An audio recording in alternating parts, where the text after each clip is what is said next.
Hello everyone, welcome to the zero academy. आज हम solve करने वाले हैं मटेरियल साइंस के क्वेश्चंस।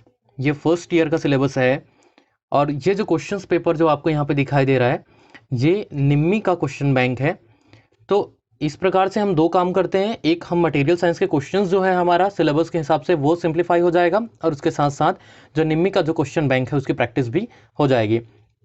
सो क्वेश्चंस इस तरीके से है, which one is a non metal, इनमें से अधातु कौन सी है। क्लियरली क्वेश्चंस में पूछा गया है कि नॉन मेटल क्या है। Mercury, graphite, brass in iron. इन चारों में आपको पता है कि मरकरी जो होता है ये एक मेटल, अधिकतर लोगों को कंफ्यूजन ये होता है कि मरकरी जो होता है ये लिक्विड फॉर्म में होता है।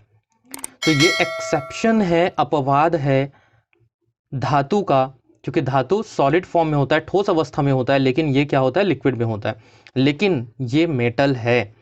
तो नॉन मेटल की यदि बात करेगा तो आंसर आता है ग्राफाइट, हालांकि ये सॉलिड होता है। अच्छा, ग्राफाइट जो होता है ये इलेक्ट्रिकल कंडक्टर भी होता है। अधिकतर अधातु जो होते हैं वे विद्युत के कुचालक होते हैं, लेकिन ग्राफाइट जो होता है वो अधातु होते हुए भी विद्युत का सुचालक है, हम ये कह सकते हैं, या फिर हम क्या कह सकते हैं, इसको चालक है। तो ये दोनों तरीके से क्वेश्चंस पूछा जाता है। ब्रास एंड आयरन जो है ये आपका मेटल होगा। नेक्स्ट क्वेश्चन है, which metal contains iron as a major content. जिसमें लोहा ज़्यादा मात्रा में होता है उसे हम क्या कहते हैं। क्लियरली उसे हम कहते हैं फेरस मेटल। क्वेश्चन सीधा सीधा पूछा जाता है कि फेरस और नॉन फेरस मेटल कौन से होते हैं। तो फेरस मेटल वो होते हैं जिसमें लोहे की मात्रा अधिकतम मात्रा में होता है, और जिसमें लोहा नहीं पाया जाता उसको हम कहते हैं नॉन फेरस। एक और बात ध्यान पे रखेंगे कि निकेल एंड कोबाल्ट ये जो दोनों हैं ये भी फेरस मेटल के अंतर्गत आते हैं। अब आप बोलेंगे कि इसमें आयरन तो नहीं है, लोहा तो नहीं पाया जाता, लेकिन इसके मैग्नेटिक गुणधर्म के कारण इसको भी फेरस में कंसिडर किया जाता है। नेक्स्ट है, what is the name of metal which do not contain iron. जैसे कि हमने अभी बात किया, तो जो नहीं कंटेन करेगा वो ये कहलाएगा non ferrous metal. Option number B. Which one of the following is the mechanical properties of metal.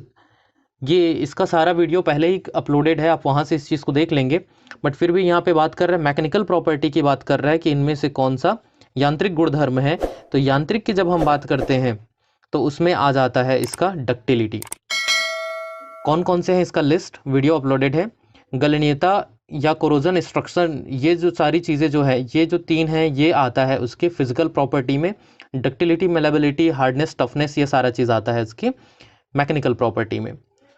Next question, which is a brittle metal. भंगुर धातु कौन सा होगा।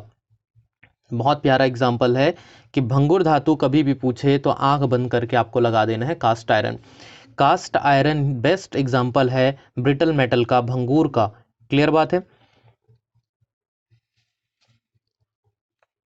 विच mechanical property of metal offer resistance to elastic deformation in a cutting tool. Question जो बोल रहा है कि धातु का कौन सी यांत्रिक गुण, मैकेनिकल प्रॉपर्टी के बारे में पूछ रहा है, जो काटने के उपकरण में लोचदार विरूपण के लिए प्रतिरोध प्रदान करता है। क्वेश्चन क्लियर है आपको, इस चीज को अच्छे से समझिए कि सिंपली ये कहना चाह रहा है कि कौन सा मैकेनिकल प्रॉपर्टी है जो किसी मेटल को काटने में मदद करता है। तो जो हार्ड होता है वही काटने में मदद करता है। हमने बात किया था, इसका वीडियो जो पहले ही मैकेनिकल प्रॉपर्टी का अपलोडेड है। तो हार्डनेस और उसका एग्जांपल जो हम देखते हैं वो क्या होता है, हमारा cast iron. Which property of metal is its ability to resist the effect of tensile force. Tensile force के बारे में बात कर रहा है कि वो कौन सा गुणधर्म है जो यदि हम उसमें टेंसाइल फोर्स लगाते हैं तब भी वो फ्रैक्चर नहीं होता, वो टूटता नहीं है। तो इसका आंसर जो आता है वो है tenacity. Which property of metal has its power of returning to its original shape after the applied force is released। जब हम उसमें बल लगाते हैं तो वो खिंचा जाता है या उसमें उसके साइज में चेंजेस आता है, लेकिन जैसे ही वो बल हम हटा देते हैं तो वो अपनी पूर्वावस्था में वापस आता है, और इस गुणधर्म को कहते हैं उसकी इलास्टिसिटी या फिर प्रत्यास्थता। Which property of metal possessed by it melts when heat is applied. सीधी सी बात है, क्वेश्चन कह रहा है कि धातु को गर्म करने से पिघल जाता है, उसे उसका कौन सा गुणधर्म कहते हैं। क्लियरली जो फ्यूज़ हो जाता है, मेल्ट हो जाता है, तो उसको फ्यूजिबिलिटी बोलेंगे, गलनीयता बोलेंगे। गलनीयता आपका फिजिकल प्रॉपर्टी के अंतर्गत आता है, कंडक्टिविटी आपका फिजिकल प्रॉपर्टी के अंतर्गत आता है, भौतिक गुणधर्म में आता है। लेकिन मैलेबिलिटी और टेनेसिटी जो होता है, ये दोनों उसके मैकेनिकल प्रॉपर्टी में आते हैं किसी भी धातु के। अच्छा, यहाँ से क्वेश्चन पूछा जाता है, जब भी गलनीयता की बात आती है तो टंगस्टन जो होता है, टंगस्टन का मेल्टिंग पॉइंट जो है वो हाईएस्ट होता है और इसीलिए वो पूछा जाता है। तो ये आपको मिलता है 34-14 डिग्री सेंटीग्रेड, कुछ इस तरीके से मिलेगा, या तो फिर कहीं कहीं पे आपको 3710 डिग्री सेंटीग्रेड, कुछ इतना भी मिलता है। तो जो भी आपको ऑप्शन में मिले वो आप टिक करेंगे।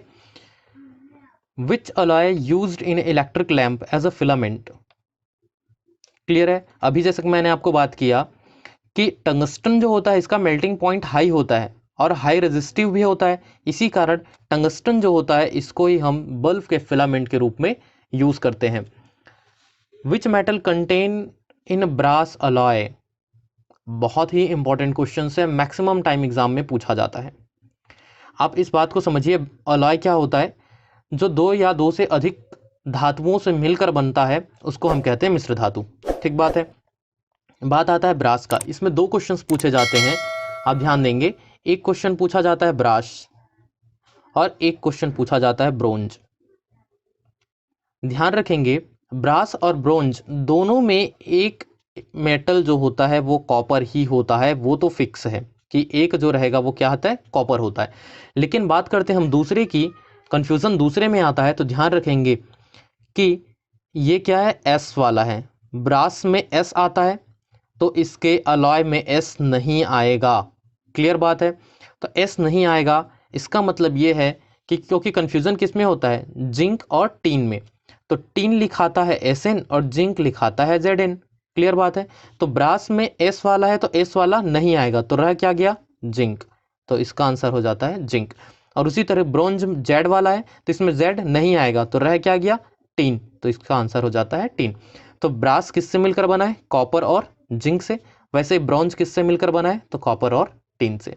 ये अपना अपना तरीका है याद रखने का, आप इसको हमेशा याद रखिएगा, क्योंकि अलॉय से यदि क्वेश्चन पूछता है, चाहे वो आईटीआई के एग्जाम में, चाहे कोई कंपटीशन एग्जाम में हो, मैक्सिमम टाइम यही पूछा जाता है। Which cast iron can not be welded. सीधा सा क्वेश्चन ये पूछा जा रहा है कि किस, देखिए होता यह है कि कास्ट आयरन जो होता है वो तो वैसे भी हार्ड मेटल होता है, हार्डनेस ज़्यादा होने के कारण उसको वेल्ड करना मुश्किल होता है। लेकिन कास्ट आयरन के भी प्रकार होते हैं, और वो कौन कौन से हैं, grey cast iron, white cast iron, malleable cast iron and nodular cast iron. ये जो 4 कास्ट आयरन के प्रकार हैं, तो इनमें से पर्टिकुलर कौन सा कास्ट आयरन है जिसको हम वेल्ड कर ही नहीं सकते, क्वेश्चन इस तरीके से पूछा गया है। तो होता यह है कि ग्रे कास्ट आयरन जो होता है ये मशीनेबल तो होता है, मतलब इसको मशीनरी पार्ट्स बनाने के लिए हम यूज़ करते हैं, और इसको हम वेल्ड भी कर सकते हैं, क्योंकि जो मशीनेबल होता है वो वेल्डेबल भी होता है, मतलब उसको वेल्डिंग किया जा सकता है। दूसरा जो है आपका white cast iron. White cast iron इन चारों में सबसे ज़्यादा हार्ड होता है, और जो जितना ज़्यादा हार्ड होगा उसको हम वेल्ड नहीं कर सकते। तो वाइट कास्ट आयरन जो होता है इसको हम वेल्ड नहीं कर सकते। नेक्स्ट हम बात करते हैं मेलेबल कास्ट आयरन जो होता है, या पिटवा, जिसको ढलवा लोहा बोलते हैं। तो पिटवा जो होता है, नाम से ही समझ में आता है जो मेलेबल होगा। अब मेलेबिलिटी क्या होता है ये आप जानते हैं, आपने पहले वीडियो कवर किया हुआ है। तो मेलेबल जो होता है उसकी डक्टिलिटी अधिक होती है, इसलिए उसको मशीन किया जा सकता है, उसके मशीनरी पार्ट्स बनाए जा सकते हैं। उसी तरीके से हम बात करते हैं कि नोड्यूलर कास्ट आयरन जो होता है, नोड्यूलर कास्ट आयरन भी डक्टाइल होता है, और मैं ये कहूँ कि नोडुलर कास्ट आयरन जो होता है वो तो मेलेबल कास्ट आयरन से भी ज़्यादा डक्टाइल होता है, मतलब इसकी तन्यता जो होती है वो इससे भी ज़्यादा होता है। नोडुलर सबसे ज़्यादा तन्य होता है इन चारों में, तो इसीलिए नोडुलर कास्ट आयरन को डक्टाइल आयरन भी कहते हैं, और इसके साथ साथ या फिर दूसरा टर्म यूज़ करता है स्फेरॉइडल ग्राफाइड आयरन भी कहते हैं। दो नाम, डक्टाइल आयरन या फिर स्फेरॉइडल ग्राफाइड आयरन। ऐसा भी बोला जाता है किसको, नोडुलर कास्ट आयरन को। Which metal can not be forced, यहाँ पे किसको फोर्स नहीं किया जा सकता, क्वेश्चन ये पूछ रहा है। जो कास्ट आयरन जो होता है, क्योंकि मैंने बताया कास्ट आयरन क्या होता है, हार्ड होता है, हार्डनेस होने के कारण इसको फोर्स नहीं किया जा सकता या तो फिर इसको वेल्ड नहीं किया जा सकता। कास्ट आयरन हार्ड होने के साथ साथ ये ब्रिटल होता है, भंगुर होता है। भंगुरता का यदि उदाहरण पूछा जाएगा तो कुछ आंसर आता है कास्ट आयरन, और भंगुर होने के कारण ही इसको फोर्स्ड या फिर जाली नहीं किया जा सकता। Which metal is widely use for making casting of machinery parts, machinery parts बनाने के लिए किस धातु का उपयोग किया जा सकता है। ऑप्शन जो दिया हुआ है मैंने आपको बताया था, जो ग्रे कास्ट आयरन जो होता है, अभी अपने ऊपर में बात किया था, तो ग्रे कास्ट आयरन जो होता है इसका मशीनरी पार्ट्स बनाने में मुख्यतः उपयोग किया जाता है। क्योंकि वाइट कास्ट आयरन जो होता है वो तो बहुत ही ज़्यादा हार्ड होता है, उसको हम वेल्ड भी नहीं कर सकते, तो ये काम नहीं आएगा। काम कौन सा आता है, ग्रे कास्ट आयरन।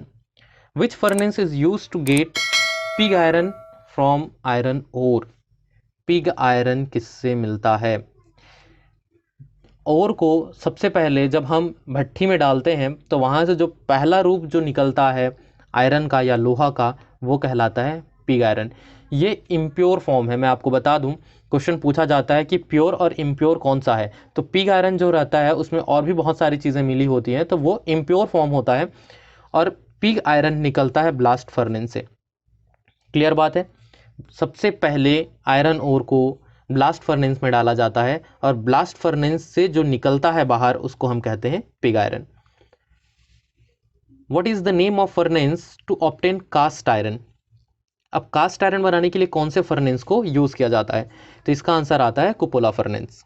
क्लियर बात है, डायरेक्टली ध्यान पे रखिएगा, पिग आयरन की बात करेगा तो आंसर आता है ब्लास्ट फर्नेस, या सबसे पहले ओर को किस भट्टी में डाला जाता है तो वो भी आता है ब्लास्ट फर्नेस। लेकिन वहाँ से जब हमको बनाना होता है ढलवा लोहा, तब के केस में किसको यूज़ किया जाता है, तो होता है कुपोला furnace. What is the other name of low carbon steel, carbon steel की बात कर रहा है जिसमें कार्बन का परसेंटेज कम होता होगा, लो कार्बन होगा, इसका आंसर होता है माइल्ड स्टील। माइल्ड स्टील में कार्बन की मात्रा कम होने के कारण ये डक्टाइल होता है।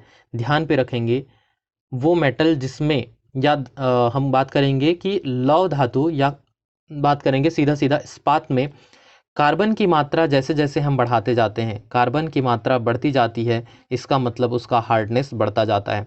जितना ज़्यादा कार्बन होगा उतना वो ज़्यादा कठोर होगा, और जो जितना ज़्यादा कठोर होगा उसमें भंगुरता ज़्यादा आता है। भंगुरता ज़्यादा आने के कारण उसको मशीन नहीं किया जा सकता, उसको फोर्ज नहीं किया जा सकता, उसका वेल्डिंग करना मुश्किल हो जाता है। तो कार्बन की मात्रा जैसा जैसा हमको ज़रूरत होता है वैसा वैसा हम परसेंटेज ऑफ कार्बन यूज़ करते हैं। माइल्ड स्टील बहुत ही डक्टाइल होता है क्योंकि इसमें कार्बन का परसेंटेज कम होता है, आसानी से मशीन किया जा सकता है, वेल्डिंग किया जा सकता है। अब हम बात करते हैं कि इनमें कितने कितने परसेंटेज होते हैं, ये देख लेते हैं। क्वेश्चन 3 तरीके से पूछा गया है आपको कि कार्बन स्टील की बात करते हैं तो एक होता है लो कार्बन स्टील, ठीक, दूसरा होता है मीडियम, ये जो मीडियम कार्बन स्टील की बात कर रहे हैं, और तीसरा क्या होता है उच्च कार्बन स्टील, जो कि ये है। तो हाई कार्बन स्टील की बात करते हैं तो हाई कार्बन स्टील, ये 3 टाइप होते हैं स्टील के। कार्बन के परसेंटेज के आधार पे 3 भागों में बांटा गया है, लो कार्बन मतलब निम्न, मध्यम, और उसके बाद उच्च कार्बन स्टील। सीधा सा ध्यान रखेंगे, निम्न कार्बन स्टील जो होता है इसका परसेंटेज वेरिएशन होता है 0.15 से लेकर 0.25% तक। क्लियर बात है, कहाँ से कहाँ तक जा रहा है, 0.15 से लेकर 0.25 तक। मीडियम की बात करेगा तो अब यहीं से स्टार्ट होगा, तो 0.25 से लेकर ये चला जाता है 0.50% तक, मतलब 0.25 से लेकर 0.50। वैसे ही हम बात करते हैं हाई कार्बन स्टील, तो ये यहीं से शुरुआत होगा, तो 0.50 से लेकर ये हो जाता है 1.50% ऑफ कार्बन। ये कार्बन का परसेंटेज है। ध्यान रखेंगे कन्फ्यूज़न हो जाता है लो कार्बन स्टील और हाई कार्बन स्टील में, क्योंकि यहाँ पे ये स्टार्ट हुआ है 0.15 से और ये ख़त्म किस में हो रहा है 1.5 में। अंतर समझ में आ रहा है आपको, ये 1 के बाद दशमलव में है और ये दशमलव में ही स्टार्ट हुआ है। तो लो कार्बन बहुत ही कम परसेंटेज ऑफ कार्बन है ये। तो ये जो क्वेश्चन पूछा गया है ये पहला क्वेश्चन है आपका मीडियम के लिए, तो मीडियम का 0.25 से 0.5, तो 0.25 से 0.5। नेक्स्ट है निम्न कार्बन स्टील का 0.15, ये वाला ऑप्शन हो जाएगा। और हाई कार्बन स्टील का पूछा है तो ये हो जाएगा ऑप्शन नंबर आपका डी। क्लियर बात है। नेक्स्ट क्वेश्चन है what is the ore of alumina, aluminium का अयस्क कौन सा है? तो सीधी सी बात है, आपको पता है कि बॉक्साइड है। इसके बारे में छत्तीसगढ़ के स्टूडेंट तो वैसे भी बहुत अच्छे से जानते हैं। विच property of a metal enable it by which it can be drawn out into wires under tension without rapture. सीधा सीधा सा पूछ रहा है भैया कि तार के रूप में खींचे जाने के गुणधर्म को क्या कहते हैं? कोई भी धातु है, अगर आप उसको लंबा वायर की तरह खींचते हो तो वो खींचा जाता है, टूटता नहीं है। तो वो कौन सा गुणधर्म है? हमें पता है, उसको डक्टिलिटी कहते हैं। भाई जब भी तार की बात करेगा तो वो डक्टाइल होता है, डक्टिलिटी की बात कर रहे थे, तन्यता की बात कर रहे हैं। अगर शीट के रूप में बात करेगा तो वो मेलेबिलिटी होता है। क्लियर बात है। हार्डनेस, कास्ट आयरन आप जानते ही हो, ब्रिटलनेस का एग्जाम्पल भी कास्ट आयरन ही होता है, जो कि छोटे छोटे टुकड़ों में टूट जाता है। इन सब का सेपरेट वीडियो बना हुआ है, आप वहां से जाके देख लेंगे। Which among the following is an insulator, questions पूछा गया है कि इनमें से कौन सा कुचालक है, इंसुलेटर है। तांबा, तांबा एक क्या है? मेटल है। एल्युमिनियम भी मेटल है, चांदी भी मेटल है। मेटल्स जो होते हैं वो इंसुलेटर नहीं होते, मेटल्स जो होते हैं वो इंसुलेटर कभी भी नहीं होते, वो तो कंडक्टर होते हैं। तो यहाँ पे माइका ये है इंसुलेटर आपका। माइका आप इंग्लिश में माइका बोलते हैं, हिंदी में इसको अभ्रक कहते हैं। क्या है? अभ्रक बोलने से बच्चे को ज़्यादा क्लियर होता है, माइका बोलने से कंफ्यूज हो जाते हैं। अभ्रक जो होता है ये एज ए इंसुलेटर काम करता है। नेक्स्ट है which rubber is used as insulator for power cables and control wire. Clearly question पूछ रहा है कि तारों के इंसुलेटर के रूप में किस रबर का उपयोग किया जाता है? विद्युत केबल एवं नियंत्रण तार में इंसुलेटर के रूप में किसको यूज किया जाता है? ऑप्शन आपका दिया है ब्यूटाइल, हाइपोलोन एंड सिलिकॉन, उसके साथ है नाइट्राइड ब्यूटाडाइन। मैं आपको सारी चीज़ों का आपको बता देता हूँ। ब्यूटाइल जो होता है, सबसे पहला हम देखते हैं, ब्यूटाइल जो होता है ये ओजोन के प्रति उच्च प्रतिरोधक दिखाता है, जो ब्यूटाइल होता है। इसीलिए ब्यूटाइल का उपयोग जो है वो मरम्मत कार्य में यूज़ किया जाता है, टेप के रूप में यूज़ किया जाता है। ध्यान पे रखेंगे, ब्यूटाइल का उपयोग मरम्मत कार्यों में या फिर टेप के रूप में यूज़ किया जाता है। हाइपोलाइन की हम बात करते हैं। हाइपोलाइन जो होता है ये सूर्य के प्रकाश और तापमान के संपर्क में भी अपने आप को बना के रखता है। मतलब ये जो है 150 डिग्री सेंटीग्रेड तक अपने आप को मैनेज करके रख लेता है। ठीक बात है। इसीलिए इसका जो उपयोग है बिजली के तारों और केबल की जैकेटिंग के रूप में किया जाता है। भाई इतना टेम्परेचर सह ले रहा है, इसका मतलब क्या है? एज अ जैकेट की तरह काम करेगा। बिजली के तार और केबल में जैकेटिंग की तरह उपयोग किया जाएगा हाइपोलोन को। बात करते हैं सिलिकॉन की। सिलिकॉन जो होता है इसका जो यूज़ बहुत ही वाइड एप्लीकेशन है सिलिकॉन का, याद पे रखेंगे, और यहाँ से क्वेश्चन आपका बनना तय है। इसका जो उपयोग है सिलिकॉन का वो ब्लास्ट फर्नेस के कोक ओवन में यूज़ किया जाता है। इसके साथ साथ स्टील मिल में यूज़ किया जाता है। मतलब जितनी भी बड़ी बड़ी चीज़ें हैं, बात करें न्यूक्लियर पावर स्टेशन की बात करें, जनरेटर्स की बात करें, बॉयलर की बात करें, तो इन सब जगहों में यूज़ किया जाता है सिलिकॉन का। उसके साथ साथ पावर केबल और कंट्रोल वायर के इंसुलेशन के लिए भी यूज़ किया जाता है। और क्वेश्चन भी तो हमारा वही पूछा है ना, power cable and control wire. तो इसका आंसर क्या हो जाएगा हमारा? सिलिकॉन। क्लियर बात है। मैं फिर से बोल रहा हूँ, सिलिकॉन का यूज़ बहुत ही इंपॉर्टेंट है। ब्लास्ट फर्नेस के कोक ओवन पे, स्टील मिल पे, न्यूक्लियर पावर प्लांट पे, जनरेटर्स पे, बॉयलर्स पे, इन सब जगहों पे इसका यूज़ किया जाता है। चौथा है आपका नाइट्राइड ब्यूटाडाइन। नाइट्राइड ब्यूटाडाइन जो होता है ये बहुत ही कॉमन है, आप सब जानते हैं। जितने भी ऑटोमोबाइल सेक्टर जो है, उन ऑटोमोबाइल सेक्टर में जो ट्यूब जो यूज़ किया जाता है, टायर के अंदर जो ट्यूब यूज़ किया जाता है, ये सब तो आप जान ही रहे हो। तो उन ट्यूब जो होता है वो बना होता है नाइट्राइड ब्यूटाडाइन से। क्लियर है। तो इनमें से किसी का भी एग्जाम्पल आपको घुमा फिरा के पूछे, आपसे बन जाना चाहिए। नेक्स्ट क्वेश्चन है which alloy steel is use to make permanent magnet. ये क्वेश्चन भी बहुत ही इंपॉर्टेंट है। परमानेंट मैग्नेट बनाने के लिए किसको यूज़ किया जाता है? Silicon, manganese, vanadium and cobalt steel. मैंने आपको बताया था मैग्नेटिक नेचर के कारण निकेल एंड कोबाल्ट जो होता है इसको भी फेरस मेटल में कंसिडर किया जाता है। तो इसीलिए जो कोबाल्ट स्टील जो होता है ये काम आता है हमारा परमानेंट मैग्नेट बनाने के लिए। बाकी ये 3 नहीं आते। कौन सा काम आएगा हमारा, जैसे कि परमानेंट मैग्नेट की बात करेगा तो एक प्रॉपर स्टील बोल रहा है तब तो ठीक है, या फिर अगर उसके टाइप्स की बात करेगा तो उसमें कौन सा टाइप आता है, कोबाल्ट स्टील। नेक्स्ट क्वेश्चन है,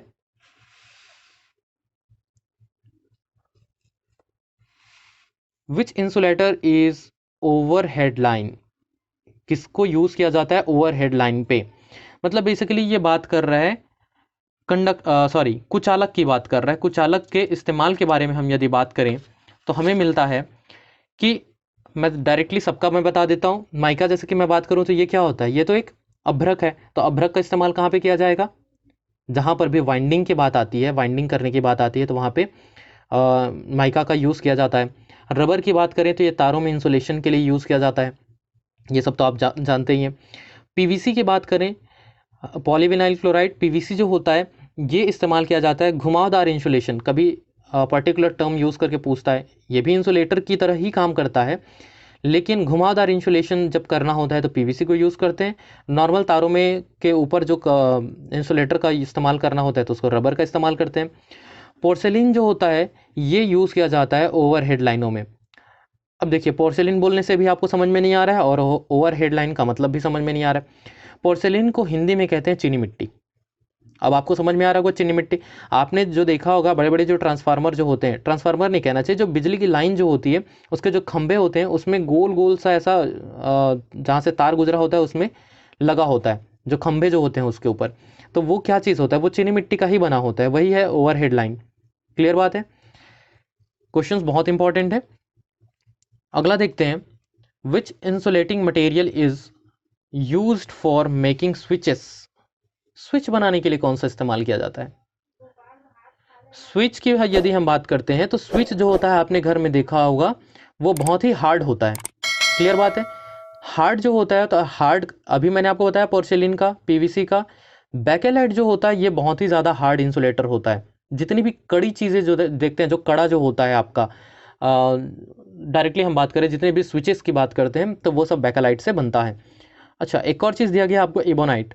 ये एबोनाइट क्या होता है, एबोनाइट जो है ये भी आपका एक इंसुलेटर ही है, लेकिन इसका इस्तेमाल जो है एबोनाइट का ट्रांसफार्मर के बोबिन के रूप में यूज़ किया जाता है। मतलब कभी भी ट्रांसफार्मर की बात करेगा तो हम किसको कौन सा आंसर कंसिडर करेंगे, एबोनाइट को।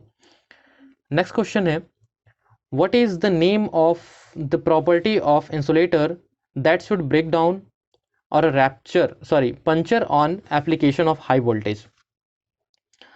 उच्च वोल्टेज से टूट जाता है, आंसर है डायरेक्टली डाई इलेक्ट्रिक स्ट्रेंथ।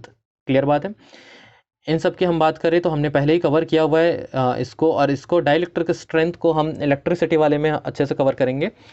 तो अभी बस आप ध्यान पे रखिएगा कि यहाँ पर इसका आंसर होगा dielectric strength. Next question है, which alloy steel is used for making precious instrument. कीमती उपकरण बनाने के लिए किसका इस्तेमाल किया जाता है। तो इसका जो आंसर है, कभी भी स्टील में बात करें कि कीमती इंस्ट्रूमेंट बनाने के लिए किसका इस्तेमाल किया जाएगा, तो उसका जो आंसर जो मिलता है वो है आपका एनवर स्टील। क्लियर बात है, ये आपको दिख रहा, option number C, invar steel. ये जो क्या होता है कि आपका जो निकेल स्टील जो होता है, मैंने आपको बात किया था कोबाल्ट और निकेल के बारे में, तो जो निकेल स्टील जो होता है उससे में हम निकेल और कोबाल्ट का परसेंटेज को बढ़ा के या मिला के हम क्या करते हैं, एनवार स्टील बनाते हैं। यदि हम पर्टिकुलर में बात करूं तो ये हो जाता है 30 से 35% निकेल को यूज़ किया जाता है, इसके साथ साथ 5% कोबाल्ट को यूज़ किया जाता है। क्लियर बात है, तो ये दोनों चीज़ जब मिक्स कर दिया जाता है तो वो किस में कन्वर्ट हो जाता है, एनवार स्टील में। तो ये प्रीसियस एलिमेंट बनाने या प्रीसियस इंस्ट्रूमेंट बनाने के लिए काम किया जाता है। Which steel is used for making files and cold chisels? Files बनाने के लिए किसको यूज किया जाता है, आप सिंपली समझिए भाई, फाइल्स का काम क्या है, दूसरों को घिसने का काम करता है। तो जो दूसरे को घिस सके, मतलब जो खुद हार्ड होगा वही तो दूसरे को घिसने का काम करेगा। और हार्ड कौन होता है, आपको क्लियर बात समझ में आ रहा है, फाइल कौन होगा, जो दूसरों को घिसेगा। दूसरे को वही घिस सकता है जो हार्ड होगा। और हार्ड की यदि हम बात करें तो हार्ड कौन होता है? जिसमें हाई परसेंटेज ऑफ कार्बन होता है। तो आंसर क्या हो जाएगा इसका? High carbon steel. क्लियर बात है? जब भी ध्यान पे रखेंगे, जब भी परसेंटेज ऑफ कार्बन बढ़ता है हार्डनेस बढ़ता है, हार्डनेस बढ़ने के साथ साथ उसका भंगुरता भी बढ़ता है। क्लियर बात है? तो ये तो था निम्मी क्वेश्चंस मटेरियल साइंस के ऊपर, जो आपको भारत स्किल ऐप में मिल जाएगा। सो ये था इसका सॉल्यूशंस कि किस तरीके से, और क्वेश्चन भी ऐसे ही आपके एग्जाम में पूछे जाते हैं। जितना डिटेलिंग मैंने आपको इसमें बताया है, सिर्फ आप उतना कवर कर लीजिए, इस यूनिट से आने वाले सारे क्वेश्चंस आपसे बन जाएंगे। तो अभी के लिए बस इतना ही। Stay safe, keep learning. Thank you.